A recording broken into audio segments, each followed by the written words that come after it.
Yo yo yo, salut les turfeuses, salut les turfeurs, bienvenue pour un nouveau pronostic de Benoît Requin. Ok, place au pronostic du quintet du mardi 9 mai, direction Chantilly pour le prix Chantilly, capitale du cheval. Plat 1600 mètres, 16 partants, réunion 1, course 8, indice de confiance 1 sur 5.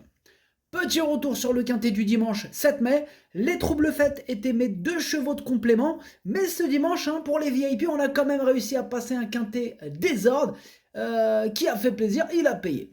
Cette vidéo, je la tourne avant l'arrivée du quintet de ce lundi. Je reviendrai dessus demain. Ok, c'est parti. On commence le pronostic et on commence avec le numéro 1, premier ordre. Et on écoute l'entraîneur Maurizio Garnieri.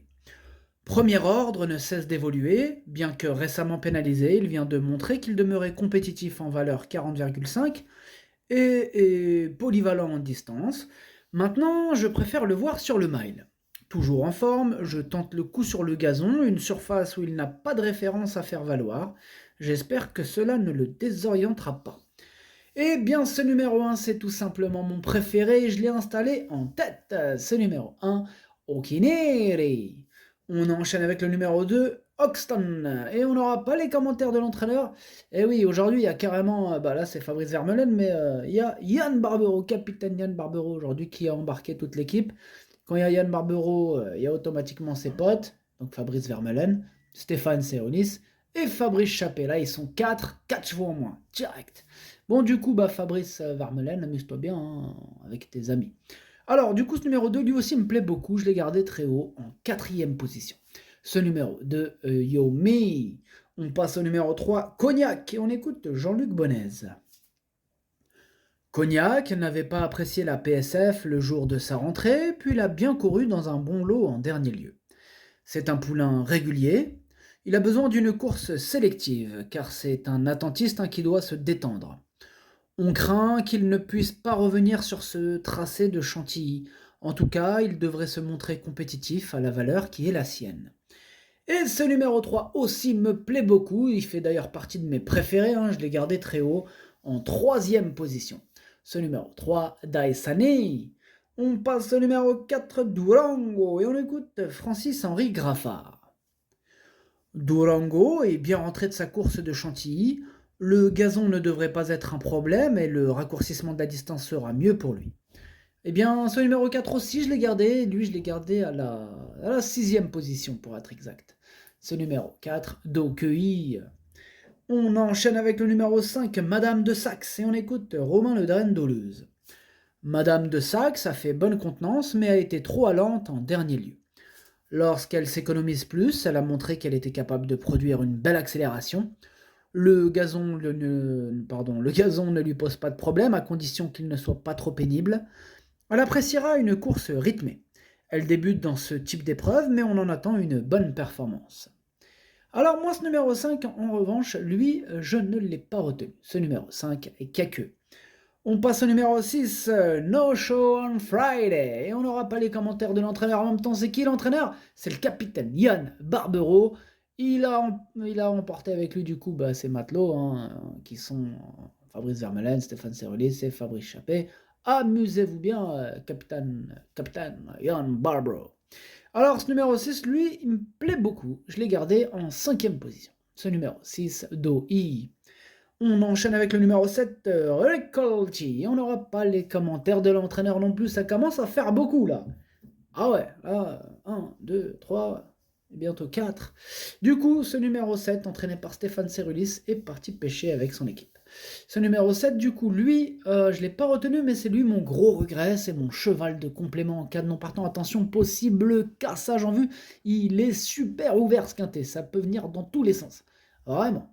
Là, pour le coup, ils ont tous, on peut en écarter limite, pas beaucoup, quoi. Alors, ce numéro 7, cheval de complément. Ce numéro 7, Kokai. On passe au numéro 8, Greenwood. Comment ça, on n'a pas les commentaires? Ah si. Greenwood, c'est Lionel Larigade qu'on écoute. Greenwood n'est pas très endurci, il n'a pas beaucoup d'expérience, mais je veux le voir dans cette catégorie et cette sortie m'en dira plus. Il est maniable et assez lymphatique, ce qui est toujours avantageux dans ce genre de tournoi. Il est en constant progrès et on se déplace avec de légitimes prétentions. Alors moi, ce numéro 8, je l'ai gardé, mais en bout de combinaison. Ce numéro 8, Nanaï. On enchaîne avec le numéro 9, Cueros, et on écoute Maurizio Delcher Sanchez. Cueros est bien. Il s'agit de son premier handicap, ce qui n'est pas toujours évident. Cet engagement arrive dans un bon timing, on tente notre chance car c'est intéressant de le faire. Je préfère l'orienter vers ce type de course plutôt que de continuer dans des Médènes qui sont encore très difficiles à cette époque de l'année. Eh bien, ce numéro 9, je ne l'ai pas retenu, mais il est en plein milieu de ma petite liste des possibles troubles faits, donc méfiance. Ce numéro 9, Kiken. On passe au numéro 10, I am a believer, et on n'aura pas les commentaires de l'entraîneur. C'est Fabrice Chappé, et il est parti pêcher. I am a believer, ce numéro 10, je l'ai retenu. Ce numéro 10, Hati. On passe au numéro 11, Murciano, et on écoute Nicolas Le Roc. Murciano est un poulain régulier qui a déjà bien couru au niveau handicap. En dernier lieu, à Engins, on s'est rendu compte qu'il avait besoin de plus grands champs de course. Je ne pense pas qu'un terrain bien souple puisse le déranger. Si tout se déroule comme souhaité, je compte sur lui pour être dans les 3 premiers. Il est super chaud, Nicolas Le Roc, avec son numéro 11, Murciano. Bon, moi aussi il me plaît beaucoup, je l'ai gardé très haut, en 2e position. Ce numéro 11, Watashi no Nibame no Okineri. On enchaîne avec le numéro 12, Schwendi, on écoute Carlos et Yann Lerner. Schwendi s'est retrouvé le nez au vent la dernière fois, faisant beaucoup d'extérieur. Il ne courait quand même pas mal dans un lot bien composé. Comme c'est son premier handicap, cela va nous permettre de mieux le situer, surtout à cette période de l'année avec les 3 ans. Jugé sur ses bonnes performances, il a une chance. Le gazon lui convient, il peut être monté pas loin de la tête. Eh bien, ce numéro 12, je ne l'ai pas retenu. Par contre, c'est lui le chef et le capitaine de ma petite liste des possibles casseurs de tickets repérés, donc attention à lui. Ce numéro 12, Kiken. On passe au numéro 13, More, et on écoute Christophe Ferland. More est une pouliche qui vient de gagner à la test. Elle monte de catégorie.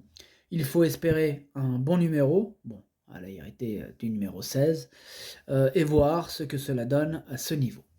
Eh bien, ce numéro 13, c'est un regret, c'est mon 2e cheval de complément en cas de non partant. Attention, ce numéro 13, Idomeno Kokai. On passe au numéro 14, Moon Rider, et on écoute Jean de Mieul. Moon Rider a montré qu'il restait compétitif en dernier lieu après la pénalité reçue pour son succès de porniché. En plus, son jockey a perdu sa cravache à 300 mètres du but. Il a aussi prouvé que le gazon lui plaisait. Ce quintet est une suite assez logique, dans lequel il aura des ambitions. Il est assez facile à monter, se positionnant assez près des chevaux de tête. Alors, ce numéro 14, lui, je ne l'ai pas retenu, mais il est quand même à l'arrière de ma petite liste des possibles troubles faits. Méfiance. Ce numéro 14, Kiken. Et on passe au numéro 15, Wonder of You, et on écoute Édouard Montfort.